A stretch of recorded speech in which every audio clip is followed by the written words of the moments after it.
কক্সবাজারের রামুতে সাবেক প্রধানমন্ত্রী দেশনেত্রী বেগম খালেদা জিয়ার রোগমুক্তি কামনায় ও বিশিষ্ট ক্রীড়া সংগঠক আরাফাত রহমান কুকুর দশম মৃত্যুবার্ষিকী উপলক্ষে দোয়া মাহফিল অনুষ্ঠিত হয়েছে। শনিবার ১ ফেব্রুয়ারি বিকেলে আরাফাত রহমান কুকু ক্রীড়া সংসদ গর্জনিয়া ইউনিয়ন শাখার ব্যবস্থাপনায় এই দোয়া মাহফিল অনুষ্ঠিত হয়।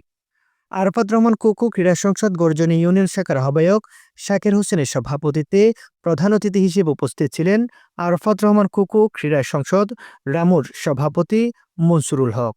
প্রধান বক্তা হিসেবে উপস্থিত ছিলেন আরাফাত রহমান কুকু ক্রীড়া সংসদ রামুর সহসভাপতি শাহজাহান মিয়া।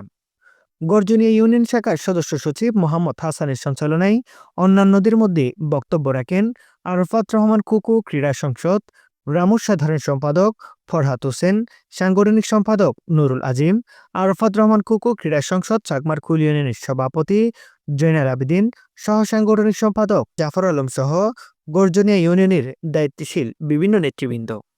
দোয়া মাহফিল শুরুর পূর্বে পবিত্র কোরআন থেকে তিলাওয়াত করেন তারেক মনোয়ার। আলোচনা সভায় বক্তারা বলেন, দেশনেত্রী বেগম খালেদা জিয়া আওয়ামী সরকারের আমলে উন্নত চিকিৎসা থেকে বঞ্চিত ছিল। বিভিন্নভাবে তাকে হয়রানি করা হয়েছে। উন্নত চিকিৎসার জন্য যেতে দেওয়া হয়নি বিদেশে। গত ৫ আগস্ট ছাত্র আন্দোলনে আওয়ামী সরকারের পতনের পর এ দেশের মানুষ জুলুম অত্যাচার থেকে রক্ষা পেয়েছে। নিপীড়িত মানুষ আশ্রয়স্থল পেয়েছে। বর্তমানে বিএনপির চেয়ারপারসন বেগম খালেদা জিয়া বিদেশে চিকিৎসাধীন আছেন। এ সময় বক্তারা তার রোগ মুক্তি কামনায় সকলের নিকট দোয়া প্রার্থনা করেন। এ সময় বক্তারা আরও বলেন, সাবেক রাষ্ট্রপতি জিয়াউর রহমান এবং সাবেক প্রধানমন্ত্রী ও বিএনপি চেয়ারপারসন বেগম খালেদা জিয়ার ছোট ছেলে আরাফাত রহমান কুকু দেশের ক্রীড়াঙ্গনকে অনন্য উচ্চতায় নিয়ে গিয়েছিল। দেশের ক্রীড়াঙ্গনে তার অনেক স্মৃতি এখনো বহমান। এ সময় তারা আরাফাত রহমান কুকুর মাগফিরাত কামনায় বিশেষ দোয়া করেন ও সকলের কাছে তার আত্মার মাগফিরাত কামনায় দোয়ার আহ্বান জানান। আবার দেশকে আমরা কথা বলার একটা বাক স্বাধীনতা ফিরে পেয়েছি।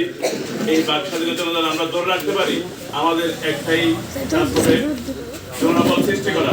আমরা এখানে খেলার একটা নেতাকে দেখলে সম্মান। News desk, গ্রামখবর 24। أعوذ بالله من الشيطان الرجيم. بسم الله الرحمن الرحيم. الذين جعلوا القرآن عضين فوربك لنسألنهم أجمعين عما كانوا يعملون